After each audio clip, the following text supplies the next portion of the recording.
Écoles et universités fermées à compter de ce lundi au Burkina Faso. À la base, le vote pour une révision de la Constitution ou un référendum.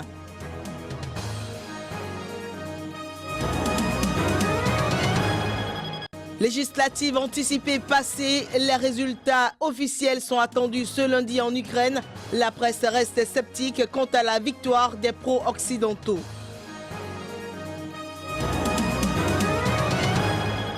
Le nouveau dirigeant du Brésil est connu. Dilma Rousseff conserve les commandes pour les 4 prochaines années. La paix, l'union et le dialogue constituent son cheval de bataille. Mesdames et messieurs, bonjour et bienvenue dans cette édition que j'ai du plaisir à vous présenter. La presse russe était sceptique ce lundi matin sur la victoire des pro-occidentaux qui ont réalisé un score d'environ 110% des voix aux élections législatives en Ukraine, en soulignant que la présence au Parlement de 6 partis différents n'allait pas contribuer à l'harmonisation de la vie politique dans le pays. Les forces pro-occidentales ukrainiennes, fortes d'une victoire écrasante aux législatives, se lance ce jour même dans des consultations marathon pour former une coalition que le président Petro Porochenko veut voir poursuivre sur la voie du processus de paix dans l'Est. Les résultats officiels des législatives anticipées en Ukraine sont donc attendus pour être confirmés ce jour et ceci devra donc confirmer la victoire du camp pro-occidental et nationaliste d'une ampleur sans précédent. Nous allons de ce pas au Brésil. Dilma Rousseff, réélue dimanche pour un mandat de 4 ans, a appelé à la paix, à l'union et au dialogue et a assuré qu'elle tendrait la main à ses opposants pour changer le pays. La présidente de gauche réélue avec un score étriqué va devoir s'atteler dès ce lundi à réconcilier un pays divisé, donner des gages sur l'économie et la corruption. Eh bien, rappelons que cette élection a été précédée d'une campagne à couteau tiré, émaillée d'attaques personnelles amplifiées par les réseaux sociaux qui a donc radicalisé le clivage gauche-droite dans le géant émergent d'Amérique latine. Nous descendons au Nigeria. Le groupe islamiste Boko Haram continue ses exactions dans le nord du pays. Dimanche encore, c'est l'enlèvement d'une trentaine d'adolescents qui a été annoncé dans le village de Mafa au sein de l'État de Borno. L'accord de cessez-le-feu entre-temps annoncé par les autorités nigérianes semble ne pas s'appliquer. Voici un reportage.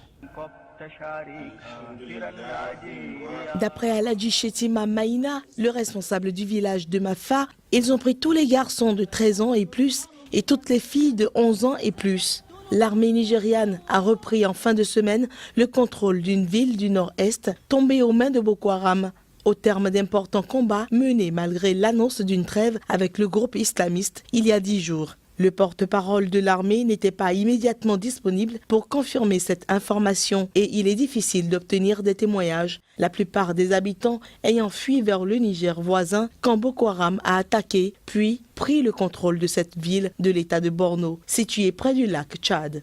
De leur côté, les autorités camerounaises ont annoncé ce dimanche avoir tué 39 combattants de Boko Haram lors de 3 incursions des islamistes sur le territoire et qui ont également fait 4 victimes civiles vendredi.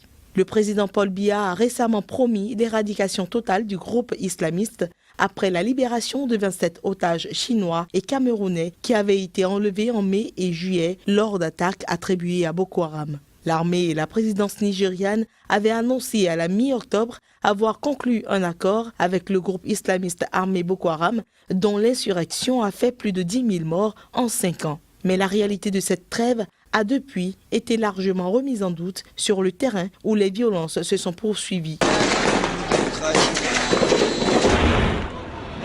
Cet accord prévoyait notamment la libération des 219 jeunes filles toujours portées disparues depuis leur enlèvement le 14 avril dans leur lycée de Chibok, dans la même région. Du côté du Burkina Faso, c'est une semaine de tension qui démarre. Les écoles et universités sont fermées à compter de ce lundi jusqu'au vendredi prochain sur toute l'étendue du territoire national. Ainsi en ont décidé les autorités burkinabées dimanche.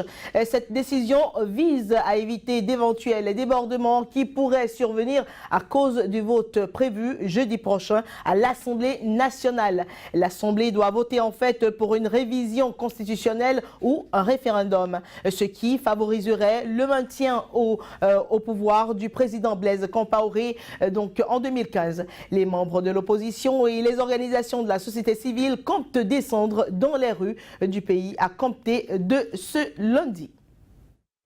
Le gouvernement burkinabé a annoncé ce dimanche la fermeture des écoles et universités la semaine prochaine, alors que des débordements sont craints en raison du vote prévu au Parlement d'une révision constitutionnelle devant permettre à Blaise Compaoré de se présenter en 2015. En effet, l'Assemblée nationale examinera jeudi un projet de loi gouvernementale très controversé visant à réviser l'article 37 de la Constitution pour faire passer de 2 à 3 le nombre maximum de quinquennats présidentiels. Une situation qui risque d'embraser le pays. Déjà vendredi dernier, collégiens et lycéens ont déserté les classes pour dénoncer le projet de modification de la loi fondamentale perturbant fortement la capitale Ouagadougou. La volonté du président Compaoré de se maintenir au pouvoir après 27 ans de règne suscite l'hostilité de l'opposition, d'une grande partie de la société civile et de nombreux jeunes de ce pays, où plus de 60% des 17 millions d'habitants ont moins de 25 ans et n'ont jamais connu d'autres dirigeants. Depuis l'annonce du projet de loi le 21 octobre dernier, des centaines de protestataires manifestent chaque jour à Ouagadougou, installant des barricades ou incendiant des pneus devant une police mobilisée mais discrète. L'opposition a appelé la population à une journée nationale de protestation mardi sur toute l'étendue du territoire afin d'exprimer son refus catégorique d'une modification constitutionnelle. De leur côté, syndicats et sociétés civiles regroupés au sein de la coalition nationale contre la vie chère ont appelé à une grève générale ponctuée de sit-ins et de meetings mercredi. L'opposition a également demandé à la population de bloquer le Parlement jeudi pour empêcher le vote du projet de loi. Avec cette série de manifestations prévues, la semaine à venir devrait être encore plus agitée. En 2015, il y aura terminus.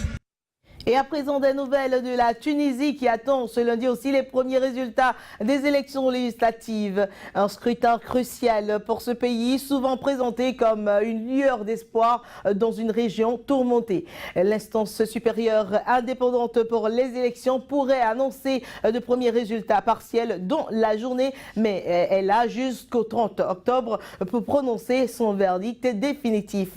À l'issue du scrutin de dimanche, le principal parti séculier de la Tunisie, Nida Tounes, s'est déclaré optimiste. Il s'agit d'une formation hétéroclite qui rassemble aussi bien d'anciens opposants au président déchu que des caciques de son régime. Le parti islamiste Ennahda, l'autre favori du scrutin au pouvoir de fin 2011 à début 2014, n'a pas voulu s'avancer, excluant de donner donc des prévisions de résultats et donc appelons la classe politique à la patience. Botswana, Yann Kama a été réélu à la tête de son pays pour un second mandat. Une réélection rendue possible suite à la victoire de sa formation, le Parti démocratique du Botswana, aux élections législatives. L'annonce a été officiellement faite dimanche dans la capitale, Gaborone, par la Cour suprême. Au moins 29 des 57 sièges que compte le Parlement botswanais. C'est ce précieux sésame du BDP, le Parti démocratique du Botswana aux élections législatives, qui a permis à Yann Kama de tenir la dragée haute à son principal rival. Âgé de 61 ans, ce fils du premier président du Botswana est le troisième chef d'État qu'a connu cet ancien protectorat britannique depuis son indépendance. Lors des élections générales qui viennent de se tenir, marquées par une forte participation des quelques 800 000 électeurs inscrits, Yann Kama pouvait compter sur le soutien des régions rurales au BDP. Sa réélection n'a guère surpris. Les Botswanais ne nourrissent désormais qu'un seul rêve, un pays où il fera à l'avenir bon vivre pour tous et non pour quelques-uns. Je veux simplement pouvoir m'imaginer dans les années à venir, dans un pays bien développé. C'est juste que je veux voir des changements partout. Je veux voir mon pays aller de l'avant. C'est ça que je veux voir. Simplement voir des changements. Le Botswana, pays enclavé constitué pour l'essentiel de zones désertiques, est un important producteur de diamants. Considéré comme l'une des démocraties les plus apaisées et les moins corrompues d'Afrique, il est toutefois touché par la crise économique et le chômage.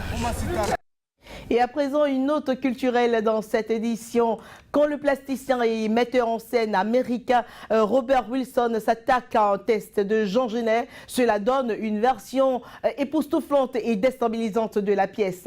Avec Les Nègres, Robert Wilson a fait le pari audacieux de plonger comédiens et public dans un univers music hall, mélangeant chant, danse, interprétation, le tout sublime par des éclairages sophistiqués. Mais le message reste le même, celui d'interpeller le spectateur sur ses propres préjugés.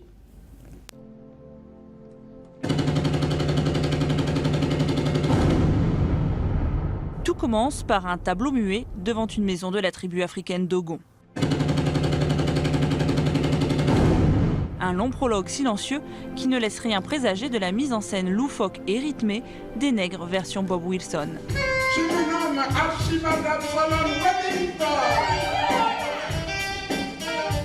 Le célèbre plasticien et metteur en scène américain s'attaque à sa manière à la pièce de Jean Genet, Les Nègres, publiée en 1948.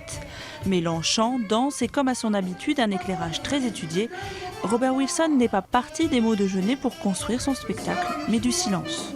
Le rythme de la pièce, le travail visuel a autant d'importance que ce qu'on entend. Pour moi, c'est intéressant de voir le travail en termes d'images. Et les images peuvent raconter une histoire, et le texte peut dire une autre histoire, ou la même histoire. L'histoire des Nègres, c'est une mise en abîme du théâtre dans le théâtre où des comédiens noirs interprètent le meurtre d'une blanche pour un public de blancs.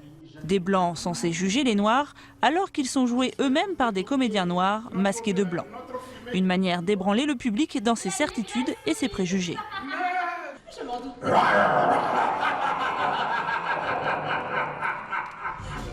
Tantôt chanteurs, tantôt danseurs, les 13 comédiens ont dû apprendre à travailler ce texte abrupt à la manière de Bob Wilson.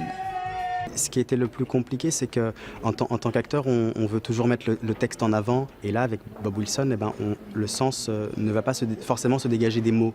Donc forcément, on bataille un peu en tant qu'acteur à vouloir raconter quelque chose qui se dit dans les mots. Mais en fait, dans le travail de Bob Wilson, c'est pas là que se situent les vraies situations et la vraie poésie en fait. Une poésie qui joue sur les contrastes, la véritable patte de Wilson, que ce soit les niveaux de décor, les niveaux de lumière ou même les personnages, comme avec ceux de Vertu et Village, choisis volontairement pour leur taille différente. Nous avons 2 mains, mais un seul corps. Nous avons 2 hémisphères dans le cerveau, mais un seul esprit. C'est une sorte de yin et de yang, de noir et de blanc. Interpeller et déstabiliser le public, mission remplie pour l'Américain. La pièce, elle, investit le théâtre de l'Odéon à Paris pendant près de 2 mois. Et voilà, c'est sur ces belles images de culture que nous clôturons cette édition. Mesdames et messieurs, merci pour votre attention et restez câblés Sika.